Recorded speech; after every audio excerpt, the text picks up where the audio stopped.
బందోస్ ఇలా చేసుకోవటం వలన లోపలేమో స్పాంజ్ లాగా పైన క్రిస్పీగా ఉంటుంది. ఇది చాలా బాగుంటుందండి ఇలా చేయటం వలన. ఇలా చేయటం వలన అందరూ ఇష్టపడి తింటారండి ఇది. నమస్తే అండి, నేను సునీతను. ఈరోజు మనం సుజీ రవ్వతో మనం బందోస్ చేసుకుందాం. బొంబాయి రవ్వ తీసుకున్నానండి, సుజీ రవ్వ అంటాం కదా, అది తీసుకోవాలి. 1 కప్పు పెరుగు తీసుకోవాలన్నమాట. ఇది ఒక రోజు ముందు పెరుగు అయితే చాలా బాగుంటుంది. మనం ఇప్పుడు దీన్ని నానబెట్టుకుందాం. బందోస్ కోసం అండి ఒక గిన్నె తీసుకోవాలండి. కప్పుతో తీసుకున్న సుజీ రవ్వని, బొంబాయి రవ్వని దీంట్లో వేసేసుకుందాం. 1 కప్పు పెరుగు తీసుకుని ఒక అరగంట సేపు మనం దీన్ని నానబెట్టుకోవాలన్నమాట. వేసేసుకుందాం. కరెక్ట్గా కప్పు పెరుగు తీసుకున్నానండి, వేసేసుకుందాం. దీన్ని ఒక అరగంట సేపు నానబెట్టుకోవాలండి. ఎంత శుభ్రంగా కలిపేసాను.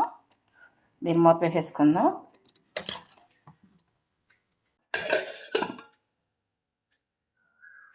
అరగంట అయిందండి, మూత తీర్చొద్దాం. చక్కగా నానిపోయింది. దీన్ని ఇప్పుడు మనం మిక్సీ పట్టుకుందాం. దోశ కోసం అండి ఆనియన్ 1 తీసుకున్నాను, ఉల్లిపాయ కట్ చేసేసాను, టమాటో 1 తీసుకుని చిన్న ముక్కలుగా కట్ చేశానండి, బాగా చిన్నగా. కొత్తిమీర కట్ చేసేసాను.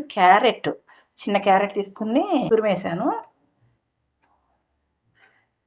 పచ్చిమిర్చి అండి చిన్నవి 2 తీసుకుని చిన్నగా కట్ చేశాను. ఇవన్నీ ఇప్పుడు వేపుకోవాలి. నానబెట్టిన ఈ బొంబాయి రవ్వనండి మనం బందోస్ కోసం మిక్సీ పట్టుకొస్తాను. ఇప్పుడు వాటర్ అసలు ఏమి యాడ్ చేయకూడదు, ఇలా ఉన్నది ఉన్నట్టే మిక్సీ పట్టుకురావాలి. మిక్సీ పట్టుకొచ్చానండి, ఇలా అయింది బందోస్ కోసం. ఇప్పుడు దీన్ని మనం గిన్నెలో వేసేసుకుందాం.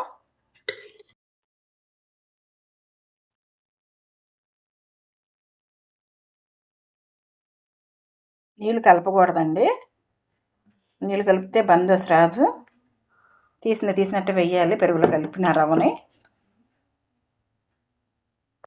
బందోస్ కోసం అండి ఇవన్నీ లైట్గా నూనెలో వేపుకుందాం. మీద పాన్ పెట్టండి, పాన్లో 2 స్పూన్ల ఆయిల్ వేసాను, కాగింది. జీలకర్ర వేసుకుందాం. ఫస్ట్ వేసేసుకుందాం. పచ్చిమిర్చి కూడా వేసేసుకుందామండి. కట్ చేసుకున్న టమాటాలు వేసేసుకుందాం. ఈ వెజిటబుల్స్ అన్నీ వేయటం వలనండి లోపల బందోస్ లోపలేమో స్పాంజ్ లాగా ఉంటుంది, పైనేమో బియ్యం పిండి వేయటం వలనేమో క్రిస్పీగా ఉంటుంది. చాలా బాగుంటుంది అనమాట ఇది ఇలా చేసుకోవటం వలన. ఇవన్నీ మగ్గాలండి. క్యారెట్ తురుము వేసేసుకుందాం.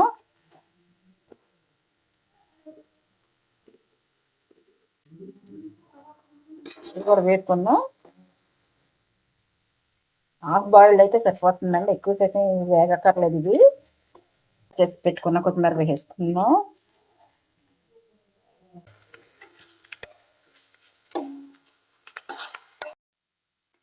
ఇలా వేగితే సరిపోతుందండి, చాలా హాఫ్ బాయిల్ అయితే సరిపోతుంది.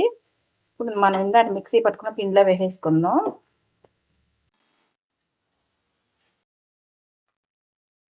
ఇలా వేపేసుకున్న వెజిటబుల్స్ అన్నీ ఇలా కలిపేసుకోవాలండి. దీంట్లో 1 స్పూను బియ్యం పిండి వేసుకుందాం. 1 స్పూన్ బియ్యం పిండి, రుచికి సరిపడా సాల్ట్ వేసుకోవాలి. ఇవంతా కలిపేసుకోవాలన్నమాట. పిండి అంతా ఇదే మీద కలిపేసానండి. దీంట్లో సాల్ట్ వేసాను, 1 స్పూన్ బియ్యం పిండి వేసాం కదా, ఇలా వస్తుంది అన్నమాట. ఇప్పుడు దీన్ని మనం బందోస కొంచెం లోతుగా ఉండే చిన్న తాలింపు వేసుకున్న పోపు పెట్టుకునే పాత్రలో వేసుకుంటే బాగా వస్తుందండి. లేని వాళ్ళు మూకుడు అంటారు కదా, కళాయి కొంచెం పెద్దగా వస్తాయి.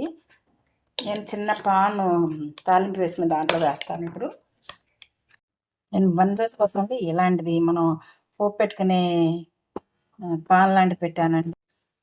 నూనె వేసుకుందాం. టేస్ట్ చాలా బాగుంటుందండి, పిల్లలు చాలా ఇష్టపడి తింటారనమాట ఇలా వేసుకోవటం వలన. ఆయిల్ కాగింది కదా, 1 గిరిటెడు పిండి వేసుకుందాం.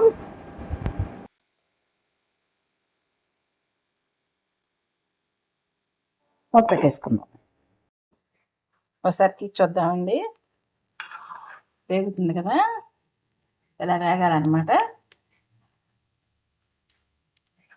మూత పెట్టేసుకుందాం.